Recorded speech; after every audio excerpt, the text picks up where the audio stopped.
Assalamualaikum warahmatullahi wabarakatuh. Perkenalkan, nama saya Ahmad Hendri Hirmawan, NEM 2019-53136, kelas C, metodologi penelitian. Di sini saya akan mempresentasikan pertemuan 2 dengan NEM saya yang genap. Sini saya akan mempresentasikan dengan judul identifikasi masalah dan hipotesis. 1. Identifikasi dan perumusan masalah. Masalah penelitian dipilih berdasarkan beberapa pertimbangan. Dilihat dari sisi waktu, biaya, kemampuan si peneliti, kontribusi yang diberikan bagi pengembangan ilmu pengetahuan dan teknologi. Penentuan permasalahan atau identifikasi masalah secara jelas dan sederhana bertujuan untuk mentransformasikan topik ke dalam sesuatu yang bisa dikelola atau manageable atau dimanage, yang disesuaikan dengan kemampuan kita atau kemampuan peneliti dan batasan-batasan sumber daya yang ada. Sumber-sumber dalam pencarian masalah dapat berasal dari bacaan, pengamatan terhadap fakta di lapangan, berdasarkan pengalaman pribadi, maupun dari hasil pertemuan-pertemuan ilmiah seperti seminar, diskusi, dan lokakarya. Dalam pencarian topik permasalahan ini, perlu adanya pemahaman terhadap objek yang ingin diteliti, baik melalui fenomena yang ada, teori, hipotesis, maupun eksperimen. Selanjutnya, cara merumuskan masalah. 1. Dirumuskan dalam bentuk pertanyaan atau research question. Kita bertanya seperti kita menyusun berbagai macam pertanyaan untuk merumuskan masalah yang akan kita cari nanti, yang akan kita rumuskan, yang berfokus pada dependent variable atau pada apa yang akan diteliti. Yang kedua, rumusan hendaknya jelas dan padat. Yang ketiga, rumusan masalah harus berisi implikasi adanya data untuk memecahkan masalah. Dan di dalam rumusan masalahnya itu berisikan berbagai implikasi adanya data untuk kita memecahkan suatu masalah yang akan kita teliti ini. Yang keempat, rumusan masalah dasar dalam membuat hipotesa, dan gambar di sampingnya adalah gambar untuk perumusan masalah, seperti dari identifikasi masalah, pembatasan ruang lingkup, lalu penetapan research question, dan identifikasi tujuan.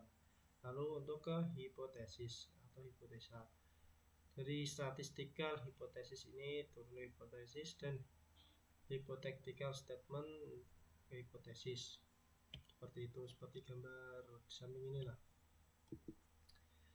Seterusnya, karakteristik permasalahan. Dalam menentukan permasalahan dalam penelitian ada beberapa hal yang perlu diperhatikan. Berikut adalah beberapa karakteristik permasalahan yang dikategorikan sebagai perumusan permasalahan yang baik, yaitu mempunyai nilai penelitian, dalam artian bahwa permasalahan tersebut masih bersifat asli,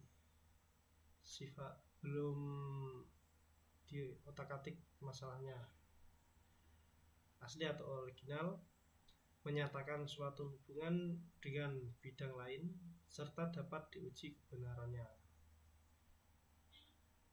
Yang kedua, visible, artinya permasalahan tersebut dapat dipecahkan, tersedianya data dan metode untuk memecahkan masalah, tersedianya biaya, dan dapat diselesaikan dalam waktu yang wajar. Visible ini seperti untuk memanage semuanya sesuai dengan kualifikasi peneliti, artinya bahwa permasalahan yang diangkat menarik minat bagi si peneliti serta sesuai dengan kualifikasi yang ada. Selanjutnya, acuan atau sumber masalah. Beberapa hal yang dapat dijadikan sebagai acuan atau sumber masalah yang nantinya dapat kita jadikan sebagai topik dalam riset adalah, yaitu ada 4. Yang pertama, 1 adalah penelitian observasi. Dengarkan secara langsung keluhan-keluhan yang ada di lapangan dan adakan eksploratif sendiri secara singkat.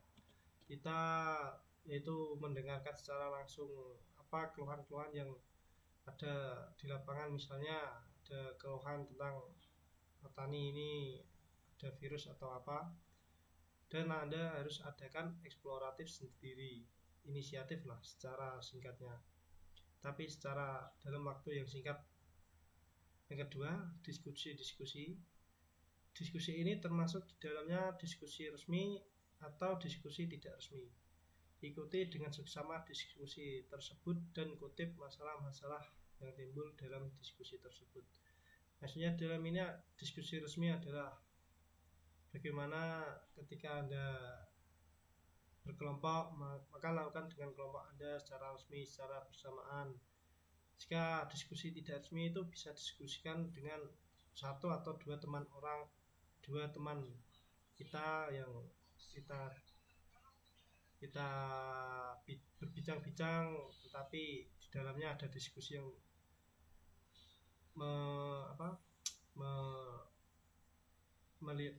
untuk itu untuk mendiskusikan masalah-masalah yang akan dibahas. Yang ketiga, dosen-dosen atau ahli riset. Pada umumnya, dosen menguasai suatu bidang ilmu tertentu secara lebih baik daripada orang lain. Yang terakhir ada bibliografi. Sumber bibliografi yang dapat dijadikan sumber problem adalah jurnal, ensiklopedia, review, skripsi atau tesis, disertasi, buku-buku teks, majalah, buletin, research report, dan lain sebagainya. Selanjutnya, yang kedua, langkah-langkah perumusan masalah. Langkah-langkah penting yang harus dilakukan dalam membuat suatu perumusan masalah, yaitu ada 4 langkah. Langkah pertama, Anda harus menentukan fokus penelitian. Anda harus fokus apa yang akan Anda teliti. Ya, langkah kedua, cari berbagai kemungkinan dari berbagai faktor yang ada kaitannya dengan fokus penelitian tersebut, yang dalam hal ini dinamakan subfokus. Langkah ketiga, di antara faktor-faktor yang terkait, adakan pengkajian faktor mana yang paling menarik untuk ditelaah. Kemudian tetapkan faktor apa saja yang akan dipilih. Yang keempat, kaitkan secara logis faktor-faktor subfokus yang dipilih dengan fokus penelitian. Selanjutnya, faktor-faktor dalam mengidentifikasi masalah. Kita dalam mengidentifikasi suatu masalah mesti terdapat beberapa hal yang perlu diperhatikan, terutama kaitannya dengan entah itu teori, hipotesis, ilmu pengetahuan, variabel, definisi operasional. Kita harus perhatikan semuanya. Di samping ini ada gambaran hubungan faktor dalam mengidentifikasi masalah antara variabel ke hipotesis, definisi operasional, kondisi ke hipotesis, pengetahuan, penetapan masalah ke hipotesis, dan teori yang relevan. Selanjutnya, contoh perumusan masalah yang dibuat dalam bentuk research question. Seperti ini, gambaran ini adalah contoh perumusan masalah yang dibuat dalam bentuk research, yaitu seperti ini.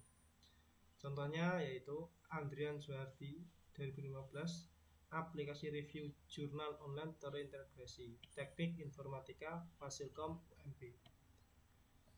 Dalam proses resensi jurnal saat ini, seorang yang ditunjuk untuk melakukan resensi akan mendapatkan email dari para penulis yang berisi naskah atau manuskrip jurnal.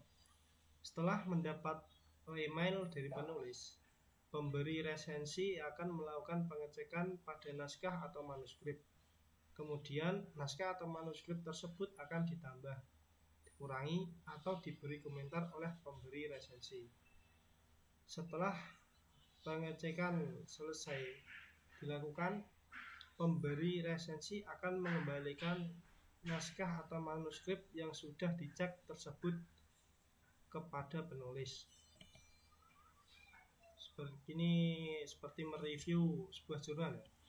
Proses pemberian resensi ini memakan waktu yang cukup lama karena tidak setiap waktu pemberi resensi melakukan pengecekan email. Permasalahan lain yang muncul adalah adanya kemungkinan penulisan naskah yang sama secara berulang. Selain itu, masalah akan muncul pada saat pemberi resensi ingin melakukan pencarian naskah atau manuskrip secara cepat. Pencarian akan sulit dilakukan karena data tercampur dengan email yang lain. Ditambah lagi resiko naskah atau manuskrip terhapus secara tidak sengaja juga sangat besar.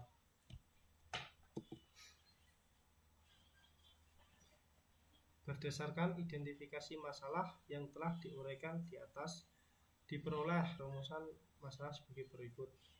Yang pertama, bagaimana membuat sebuah aplikasi untuk membantu proses resensi antara penulis, penerima resensi, dan editor sehingga berjalan dengan baik. Nah, yang kedua, bagaimana mengatasi pendokumentasian jurnal atau manuskrip agar tidak terjadi penulisan jurnal dengan judul yang sama.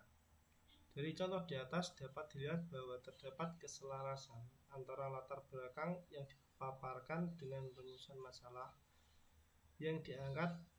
Rumusan masalah yang diangkat dibuat dalam bentuk pertanyaan, bisa dalam beberapa kalimat pertanyaan yang kesemuanya mencakup tentang masalah yang akan diteliti. Yang ketiga, hipotesis penelitian. Hipotesis merupakan jawaban teoritis atau jawaban sementara, belum fix terhadap rumusan masalah penelitian dan belum merupakan jawaban empirik dengan dukungan data-data. Rumusan hipotesis biasanya diambil berdasarkan kumpulan teori yang sesuai dengan topik penelitian serta hasil dari penelitian terdahulu. Dasar yang kuat dalam merumuskan hipotesis yaitu research problem, scope of the research, dan tujuannya. Cara menyampaikan hipotesis dapat berupa hypothetical statement, misalnya IT investment meningkatkan kinerja perusahaan. Statistical hypothesis, misalnya rata-rata pengunjung sebelum dan sesudahnya sama atau rata-rata jumlah customer sebelum dan sesudahnya juga sama. Manfaat penggunaan hipotesa. Tidak semua penelitian memerlukan hipotesa. Misalnya pada penelitian yang bersifat deskriptif, penelitian eksploratif, dan penelitian yang bersifat kualitatif. Hipotesis mempunyai peranan memberikan arah dan tujuan pelaksanaan penelitian dan memandu ke arah penyelesaiannya secara lebih efisien. Hipotesis yang baik akan menghindarkan penelitian tanpa tujuan dan pengumpulan data yang tidak relevan. Adapun manfaat penggunaan hipotesa antara lain yaitu ada 4. Yang pertama, untuk menjelaskan permasalahan yang diangkat dalam penelitian. Yang kedua, untuk menjelaskan variabel-variabel yang akan diuji kebenarannya. Yang ketiga, untuk membantu dalam memilih metode analisa data. Dan yang terakhir, sebagai pedoman dalam menarik sebuah kesimpulan. Dan sekian dari presentasi saya. Mohon maaf apabila ada salah dan tutur kata. Wassalamualaikum warahmatullahi wabarakatuh.